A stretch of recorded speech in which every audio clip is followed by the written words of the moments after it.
वो हिरणी जलाशय में जल पीने आई तो उन आऊ का भील ने अपने धनुष बाण निकाल कर उनका शिकार खेलना चाहा। जैसे ही शिकार खेलना चाहा अपने हाथ पैर हिलाए। अब पेड़ में हुआ व्यक्ति अगर धनुष बाण निकालेगा तो हाथ भी हिलेगा, पैर भी हिलेगा और कमर भी हिलेगी।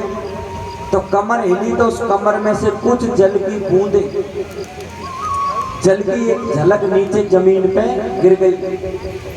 अब जिस जगह ये गिरी उस जगह शिवलिंग था, स्वयंभू शिवलिंग। सज्जनों, 4 तरह के शिवलिंग होते हैं। चर शिवलिंग जो आपके सामने रखे नर्मदेश्वर महादेव, ये चर शिवलिंग है। चर शिवलिंग को एक स्थान से दूसरे स्थान पर ले जाया जा सकता है। स्वयंभू शिवलिंग जो स्वयं जमीन माता से प्रकट होते हैं, जमीन से प्रकट होते हैं, वो स्वयंभू शिवलिंग है। और एक होता है बिंदु शिवलिंग। जैसे ये चित्रों में शिवलिंग की प्रतिमा है, रंगोली के माध्यम से भगवान शंकर की शिवलिंग बनाई जाती है, बिंदु शिवलिंग ये कहलाता है। एक होता है गुरु शिवलिंग, जो गुरु जी का गुरु पूर्णिमा के दिन अंगूठे की पूजा करते हैं। जिन्होंने गुरु बना रखा है उनको पता है कि गुरु जी के अंगूठे की पूजा करते हैं, तो वो अंगूठा ही शिवलिंग है। अगर हम कहीं अपना नियम रखें, नियम पालन कर रखी हमने कि रोज भगवान सिर पे हमको जल चढ़ाना है, सिर पे जल अभिषेक करना है, तो कहते हैं अपने इस मुट्ठी को ऐसे रखना है और इसको स्वयं बिंदु शिवलिंग, गुरु शिवलिंग, स्वयं शिवलिंग समझकर इस पर जल अभिषेक करें। यही भगवान शंकर है। जब ऐसा रूप बनाते हैं हम तो ये एक शिवलिंग का स्वरूप बन जाता है। अगर कहीं शिवलिंग नहीं मिले तो इस पर भी चढ़ाकर हमें उस अपनी विधि को पूरा कर सकते हैं, अपने नियम को पूरा कर सकते हैं। तो गुरु जी के अंगूठे को भी गुरु शिवलिंग कहा गया है। एक होते प्राण प्रतिष्ठित शिवलिंग, वेद मंत्र पढ़कर जो प्रतिमा बनाई जाती है उसको प्राण प्रतिष्ठित शिवलिंग कहा जाता है। इस तरह से जनों ये 5 तरह के शिवलिंग होते हैं।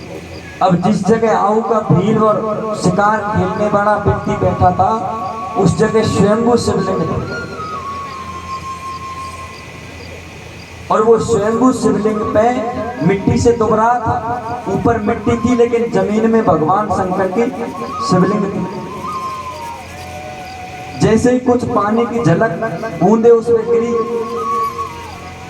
तो उस आहू का भील की, कहते हैं रात्रि के 8 सवा 8 की टाइम था, तो आहू का भील के शरीर से जल भी गिरा कमर से, और हाथ इधर उधर हिलाए तो कुछ भील के पत्ते भी गिरे।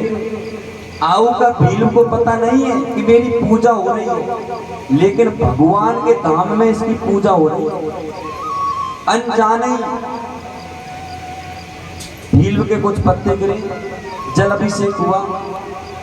अब आहू का भील महाराज उस हिरण को शिकार खेलने के लिए धनुष चलाते तो वो हिरणी बोल जाती है कि हे शिकारी, मेरे छोटे छोटे बच्चे हैं और इन बच्चों को मैं अपने उनके पिता को सौंपाऊं, तब तुम मेरा शिकार कर लेना, अभी शिकार मत करो। आहू का भील के मन में दया आ गई, क्योंकि सज्जनों जो आदिवासी भील होते हैं वो शिकारी होते हैं, जीव को मार के खाते हैं, उनका नेचर होता है। तो ये आहू का भील के मन में दया क्यों आई?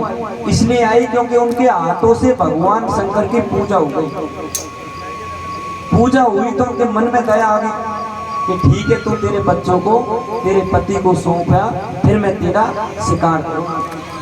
रात्रि का दूसरा पहर चालू हुआ 12 बजे, तो उस आहू का भील की बहन आ गई, वो हिरणी की बहन आ गई जो पहले बच्चों को सौंपने गई।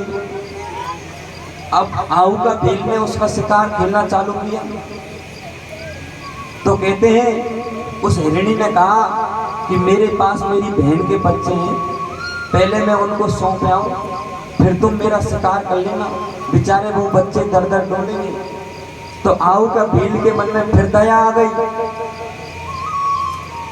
और फिर उन्होंने उनको वापस छोड़ दिया। अब ये रात्रि के दूसरे पैर की पूजा हो गई, 12:15। शिवरात्रि कहते हैं इसको, जो रात को भगवान शंकर का पूजन करता हो।